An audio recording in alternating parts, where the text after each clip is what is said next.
주변에 상가 잘못 사가지고 인생이 망했다는 소리 들어본 적 있으세요? 네. 요번 영상은요, 제 얼마 전에 의뢰인분께서 저한테 상담을 요청해 주셔가지고요, 좀 상가를 잘못 사가지고 이 상가에 대해서 어떻게 해야 될지에 대한 부분을 고민을 상담을 주셨어요. 그래서 저는 오래전부터 한 15년 이상 전부터 상가 투자를 해왔고, 그 상가 투자에 대해서 많이 안 좋은 케이스도 많이 접해봤기 때문에, 이번 영상을 통해 가지고 지금 현재 상가를 사셔가지고 굉장히 고민이고 힘드신 분도 계실 거고, 아니면 앞으로 상가를 사가지고 월세 수익을 따박따박 받고 싶어 하는 분도 계실 거란 말이에요. 그래서 어떤 점을 주의해야 될지에 대한 부분이 있으니까요. 꼭 이 영상을 끝까지 봐주시고요. 그리고 이 영상을 보고 나시면, 이런 부분에 대해서는 내가 조심해야 되는 부분들을, 이 경각심을 좀 가지시고, 상가 투자 정말 잘못하면은, 정말 부동산 투자 잘못하면 인생 날아간다는 말 있잖아요. 그게 남의 얘기가 아니거든요. 우리가 뭐, 최근에 인기도 있었던 그 드라마에서 나왔잖아요. 그래서 제가 이제 자세하게 사례를 들어가지고 왜 이런 경우를 겪었는지에 대한 부분을 설명을 좀 드리겠습니다. 일단 첫 번째, 상가에 대한 부분을 너무 쉽게 생각하세요. 이 상가를 투자해가지고 잘못된 케이스가 뭐냐면, 너무 많은 사람들이 이 생각을 너무 단순하게 생각하거든요. 왜냐면 내가 상가를 사면서 월세 받는 거를 꿈꾸면서 상가를 산단 말이에요. 그러면 이렇게 생각을 했단 말이에요. 상가를 샀어요. 내가 갖고 있는 자본금이 있단 말이에요. 근데 상가도 상업용 부동산 중에 하나잖아요. 그러다 보니까 레버리지를 많이 투자할 수 있단 말이에요. 그러다 보니까 내가 가진 자본이 적더라도 비싼 상가를 살 수 있다는, 그러니까 자산가의 느낌이 드는 거죠. 내가 1억 갖고 있는데, 예를 들면 1억 갖고 있어요. 내가 9억을 대출을 받았어요. 그러면 이 9억 대출을 가지고 내가 10억의 자산가가 생긴 거잖아요. 그럼 내가 어디가 10억 자산가라고 얘기할 수가 있잖아요. 이런 허황된 꿈을 가지고 상가 투자를 하는 경우가 있고요. 두 번째는 뭐냐면, 수학적인 사고를 못하고 산수적인 사고를 하는 거예요. 그러니까 상가 투자 아주 간단하죠. 우리가 상가 투자하기 전에 뭐 중개인이 될 수도 있고, 이 분양상가를 받는 거면 부동산 중개인, 그 분양하시는 분이 계실 수도 있잖아요. 그래서 그런 분은 이렇게 말씀하신단 말이에요. 자, 여러분이 사는 상가 10억이에요. 10억이고 내 자본이 2억이 들어간다고 생각해서, 그럼 8억에 대한 대출이자를 계산한단 말이에요. 8억에 대한 대출이자를 계산을 하고, 그러면 어떻게 할까요? 이 8억에 대한 이자가 있을 거 아니에요. 그렇죠? 나는 그러면 들어가 있는 상가니까 임차인이 들어가 있잖아요. 영업을 하는 임차인이 들어가 있잖아요. 그 임차인이 주는 월세가 있잖아요. 그러면 단순하게 산수적인 사고로 계산을 하면 월세 마이너스 이자는 내 순수익이잖아요. 그렇죠? 이렇게 생각하면 아주 심플하단 말이에요. 그러면 투자를 안 할 이유가 전혀 없단 말이에요. 저도 처음에 상가 투자를 한 20년 전쯤에 시작할 때쯤에는 그런 사고로 시작했어요. 하지만 지금과 그때는 완전히 상황이 달라요. 왜냐하면 제가 처음에 상가 투자를 했을 때는 지금처럼 공급이 폭발됐던 시점이 아니에요. 상가 시장이 아주 좋았단 말이에요. 그래서 그러니까 저는 제가 아주 30대 초반에 상가에 투자를 했기 때문에, 제가 투자할 시점만 해도 이 상가 투자를 했던 사람들이 거의 별로 없었어요. 이 상업용 부동산에 대한 개념도 별로 많이 없었고, 실제적으로 아파트 투자에 대한 개념, 재개발, 재건축에 대한 개념을 많이 갖고 있는 사람도 많이 없었어요. 요즘엔 이런 개념들이 많이 좀 정보도 많고 이러다 보니까, 너무 많은 정보에 의해서 나도 투자하시는 분들, 진입하시는 분들이 많아졌지만, 그때만 해도 그러지 않았단 말이에요. 이렇게 산수적인 사고만 해도 그때는 어느 정도는 가능했던 시점이긴 해요. 하지만 지금 그럴까요? 우리가 뉴스를 많이 보든 뭐 신문을 많이 보든, 정보에 대한 부분들이, 기사들이 많이 나오잖아요. 상가 투자 잘못해가지고 이게 정말 뭐 인생을 날아간 케이스 많이 봤잖아요. 근데 이게 남의 얘기일까요? 내 얘기는 아닐까요? 이게 그 사람이 투자를 잘못하고 사기를 잘못 당하기 때문에 그 사람은 망한 거고, 공부도 안 했기 때문에 망한 거고, 나는 열심히 준비했기 때문에 꼼꼼히 따져보니까 내 얘기는 아닐 거라 생각하시는 분들이 대부분일 거란 말이에요. 하지만 열의 아홉은 똑같은 과정을 겪게 되거든요.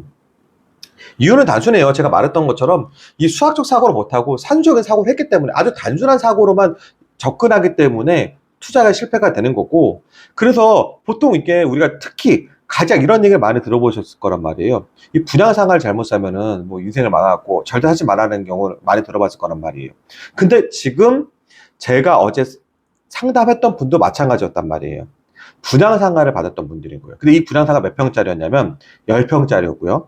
10평짜리였고, 그러니까 전용 면적을 말씀드리는 거예요. 전용은 10평짜리였고, 분양가가 이제 할인을 좀 받았더라고. 할인을 받아가지고 10억 정도에 사신 거예요. 그러면 내가 가진 자본금이 이분이 얼마에 있었냐면, 이게 2억이 있었단 말이에요. 그 80% 대출을 받는 거죠. 80% 대출을 받을 수 있는 거에 대한 부분도 이 분양하는 분양상담사가 알선해 준 거죠. 80% 대출 나온다고. 그리고 이 분양상담사가 어떤 얘기를 했냐면 지금 8억의 대출에 대한 부분이 있는데 이 8억에 대한 대출을 지금 그때 당시에는 이제 좀 받았던 그 대출을 받았던 시점이 그 금리가 지금부터 한 4, 5년 전, 5년 정도 됐었기 때문에 이때 시점 자체가 은행 금리가 2% 초반대였던 것 같아요. 2% 초반대. 그러다 보니까 2% 초반대, 만 2%를 그냥 편의상 잡을게요. 2%면 8억이 28에 16.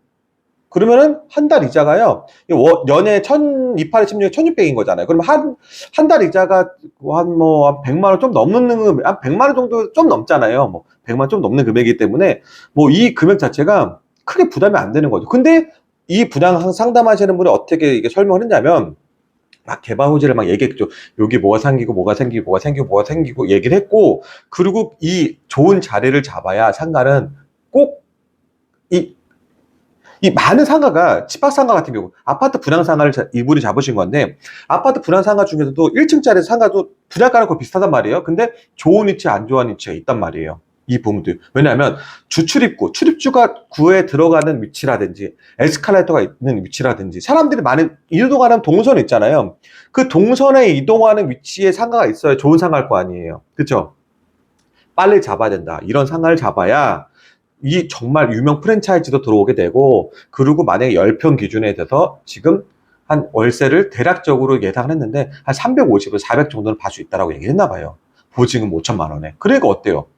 내가 2억 가지고 2억을 투자해가지고 한 뭐 이자가 뭐 한 100만 원, 110만 원, 120만 원 잡을 수 있다. 120만 원 정도 잡아놓으면 내가 받는 350, 그러니까 보수적으로 350 잡을게요. 보수적으로. 거기서는 분양 상담하신 분들은 350, 보수적으로 350, 400을 보수적으로 얘기했대요. 그러면 350을 잡더라도, 330만 원 그냥 떨어지는 거잖아요. 2억 투자해가지고요. 월로 330으로 이득을 얻을 수 있는 투자 수익은 크게 많지가 않아요. 굉장히 높은 수익이란 말이에요, 이게.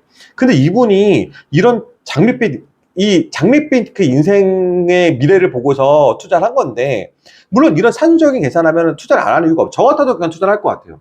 월에 2억을 투자해가지고요. 월에 230만 원 정도가 떨어진다고 하면 저도 안 할 이유가 전혀 없어요. 저 역시도 할 것 같아요.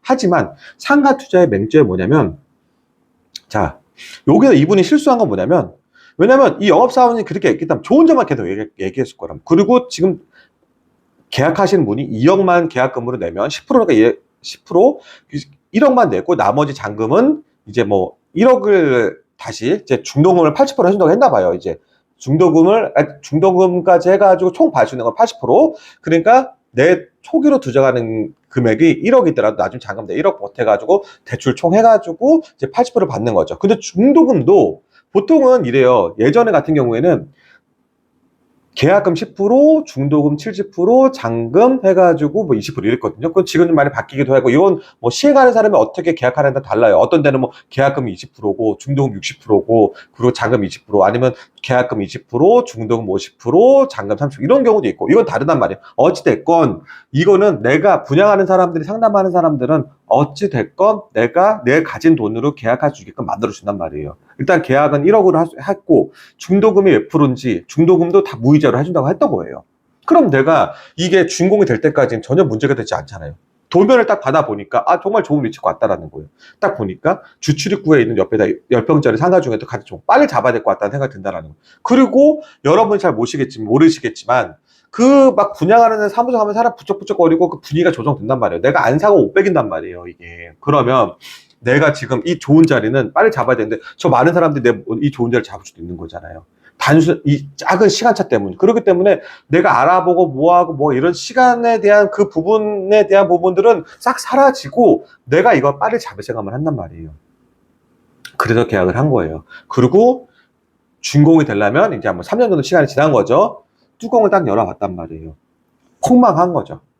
어땠습니까? 우리 코로나 때 그때 겪었을 때 거의 뭐 진짜 2% 내외 때 그 저금리로 뭐 많이 대출을 받아가지고 부동산 가격이 폭등했잖아요. 그쵸? 하지만 코로나 지나면서 어땠습니까? 그 2%대, 2% 이내에 받던 사람도 있었고, 그 이자가 6% 이상까지 올라갔죠. 곱하기 3이 된 거예요. 그럼 어떻게 됐을까요? 이분이 지금. 이자가. 자기 계산에서는 120만 원에 대한 이자를 내려고 계산했던 건데 곱하기 3만 원도 120만 곱하기 3만 원 얼마 안 해요? 360만 원인 거죠. 그쵸? 360만 원을 내게 생긴 거예요, 지금. 이자만. 근데 중요한 건 어떨까요? 10평짜리 상가 주변 딱 주공 나고 떨어지고 시장이 지금 박살나다 보니까 주변에 다 공실. 90% 이상 공실이고요. 지금 여기에 만약에 월세를 맞추려면 시세를 알아보니까 뭐 한 월세가 한 지금 한 100만 원 내외로 해도 들어오질 않는다는 거예요, 지금.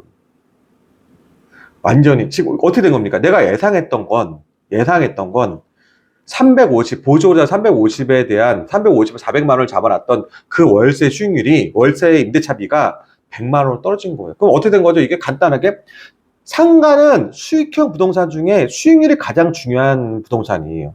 수익률이 떨어지는 만큼 가격이 떨어지는 거예요. 건물하고 달라요. 건물은 완전 토지를 잡고 있고 토지를 물고 있는 것 때문에 땅값이 안 돼. 폭락하지 않는 이상은 가격이 확 떨어지진 않는데 상가는 수익률이 떨어지면, 왜냐면 지분이 가격이 자기가 갖고 있는 지분도 작고 내가 개발을 할 수도 있는 것도 아니고 그냥 임대차비만 받아가지고 수익률이 높은 시장이거든요. 그러다 보니까 지금 시장 자체가 3분의 1, 4분의 1 임대차가 떨어졌으니 내 상가 가격은 어떻게 된 걸까요, 여러분?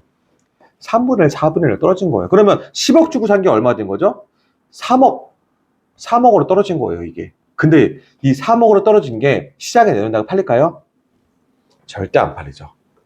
이걸 아셔야 되는 거예요. 이분은 지금 내가 가진 돈 2억은 다 날아간 거는 당연한 거고, 이 3억, 이 감정가를 내면 3억도 안 나올 수도 있어요. 은행 감정가. 그러면 지금 이분이 가장 위험한 건 뭐냐면, 지금 이걸 3억으로 내놨단 말이에요, 지금. 그러면 지금 10억 주고 산 거잖아요. 대출이 지금 8억이란 말이에요, 지금. 그러면은 이거를 지금 안타까운 상황이라도 말도 제대로 안 나오네요.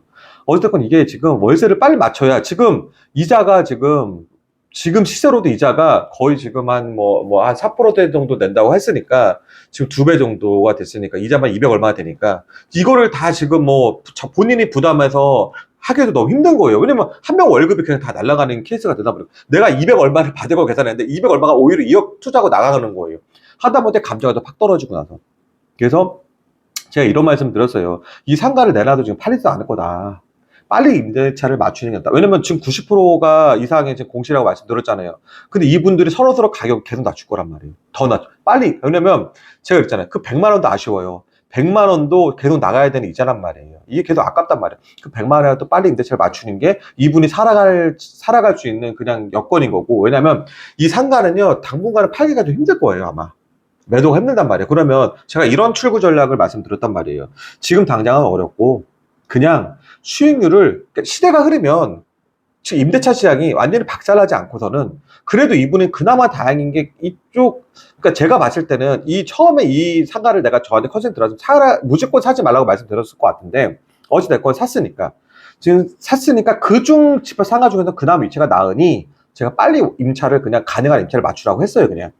그래서 본인의 지금 삶에 대한 삶의 질이 너무 떨어져 있기 때문에 본인이 지금 이자 나가는 거에 대한 부담을 줄여줘라. 그리고 어찌됐건 한 번 들어온 임차인은 나갈 수도 있는 거죠. 그래도 임차인들은요, 한번 자기가 인테리어 비용을 투자해가지고 들어온 임차인들은 진짜 열심히 해요. 자영업자도 열심히 하거든요. 그래서 그분이 열심히 잘해가지고 정말 그 집이 맛집이 되거나 잘 된다고 그러면 주기적으로 우리가 연마다 5%씩 올릴 수 있단 말이에요. 5%씩. 왜냐면 본인도 상가를 그 가격에 들어왔으면 싸게 살았다는, 주변이 공급이 너무 많다 보니까 메리트 있게 들어왔다는 본인도 알고 있고 5% 정도 올리는 게 크게 부담스럽지 않을 거거든요. 이렇게 조금씩 올려서 그렇게 올리다 보면 하나씩 채워질 거고, 그 다음에 주변에 상가들이 이렇게 좀 채워지기 시작하면 그 다음에 상가를 채워지는 상가들은 어느 정도 시세에 맞춰가 채워지는 단계가 오긴 오거든요. 그때까지 제가 버티라고 말씀드렸어요. 이게 언제가 될지는 모르죠. 하지만 가장 중요한 건 투자자라면 지금 갖고 있는 상황에 대한 부담감을 줄이는 게 가장 중요하거든요. 그래야지 다음 투자도 할 수 있는 거잖아요. 지금 요게 매몰되어 있으면 다음 투자 할 수도 없고, 내가 실패했다라는 그 자괴감 때문에 아무것도 할 수가 없기 때문에 지금 이걸 빨리 벗어나는 게 굉장히 중요하고, 이걸 사태를 수습하는 게 굉장히 중요하거든요. 제가 그렇게 조언을 좀 들었습니다. 그래서 정말 여러분, 이 영상을 보시는 분들, 만에 하나라도 내가 투자 상담을 받았어요. 갔어요. 그러면 그 분들은 그 직업이 그거기 때문에 말을 엄청 잘해요. 그리고 내가 머리가 좋은 사람일수록 더 잘 현혹돼요. 왜냐면 저도 계산을 다 뚫어보고 여러분들 계산을 두드려 볼 거 아니에요. 그러면 저분이 하는 말이 틀린지 아닌지에 대한 부분을 내가 머릿속에 구린단 말이에요. 틀린 말이 전혀 없어요. 저분 말대로라면 문제가 되지 않아요.